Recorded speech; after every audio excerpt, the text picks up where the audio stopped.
Bienvenidos a la reseña del legendario Vexx. Prepárense para un viaje lleno de acción, intriga y un toque de locura mientras exploramos uno de los shooters más memorables de Konami.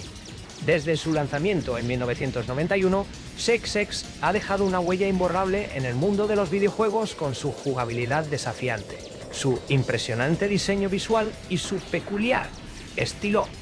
Acompáñenos mientras desentrañamos los secretos de este clásico del arcade y descubrimos por qué sigue siendo tan querido por los aficionados a los videojuegos hasta el día de hoy. Lanzado en 1991, Vexx, pronunciado Vexx, es quizás el último shooter de Konami, una culminación del arte que habían perfeccionado durante la última década. Visualmente es diferente a todo lo que Konami ha hecho antes y mecánicamente también se destaca de su línea habitual. El juego fue anunciado inicialmente para el público occidental bajo el nombre de Orius. La historia implica salvar al planeta E-Square de un señor del mal que parece bastante afeminado. Cada etapa está marcada por una escena de la princesa Lane, la tía llorando por ayuda mientras es torturada por el malvado Lord Klaus Pachelbel. A medida que avanza el juego, ella comienza a perder ropa, no muy diferente a Artemis del Felios de Namco. La acción se siente más como R-Type que como Gradius. Tu nave, la Flintlock, tiene uno de varios armamentos, al menos en la versión japonesa, pero también tiene un accesorio de orbe flotante llamado Flint. Cuando el orbe se separa de la nave, vuela alrededor y ataca a los enemigos, y tu nave puede disparar automáticamente su arma principal. A medida que el orbe se vuelve más poderoso, crece más tentáculos, haciéndolo naturalmente más peligroso. Cuando el orbe está unido a la nave, se puede usar para cargar un disparo de energía, que dispara un enorme tentáculo electrificado que atraviesa la pantalla.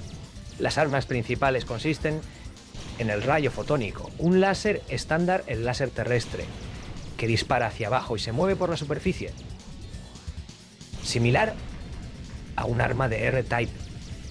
El láser espiral, que tiene un ancho tremendo.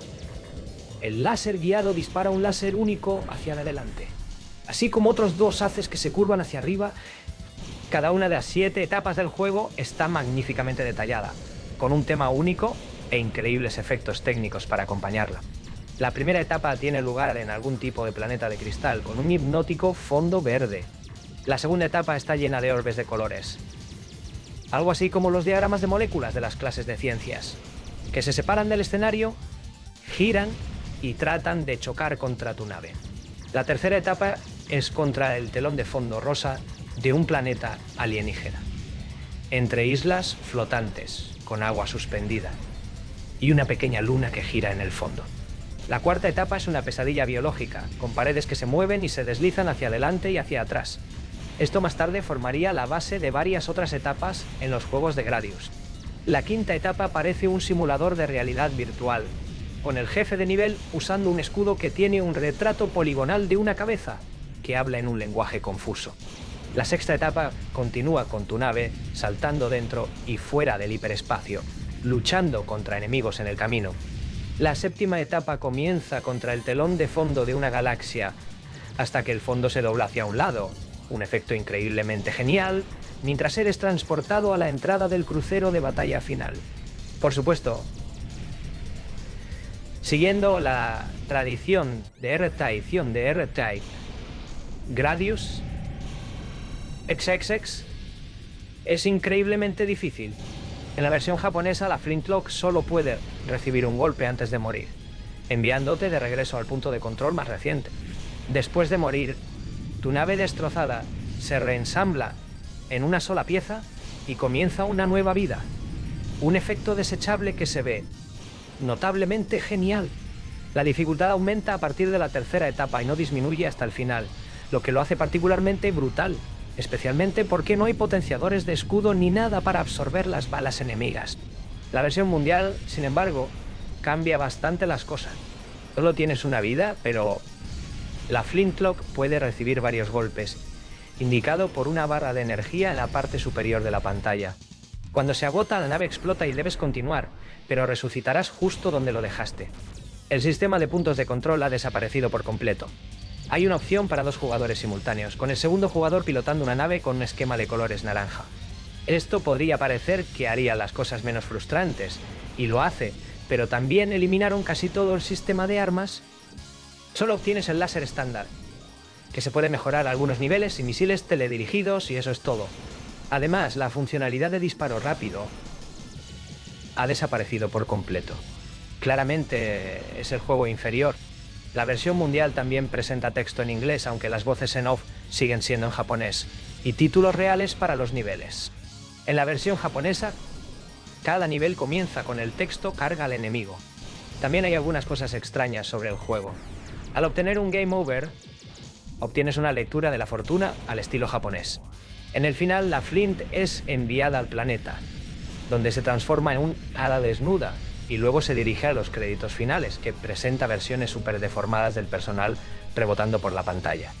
Termina con un mensaje optimista: continuamos produciendo los juegos que amas. La pantalla de inicio tiene un mensaje similar: nuestros sueños se hacen realidad. Parece que esto fue realmente un trabajo de amor. El problema con los logros técnicos de XX es que era demasiado intensivo para ser portado a cualquiera de las consolas de 16 bits, sin reducirlo drásticamente. Se informó que había planes para un puerto de PC Engine, pero fueron cancelados. Para cuando Saturn y PlayStation llegaron, el juego tenía 3 años, y probablemente era un poco demasiado antiguo para ser portado. Además, XX fue lanzado el mismo año que Street Fighter II, por lo que no fue tan exitoso como Konami había esperado.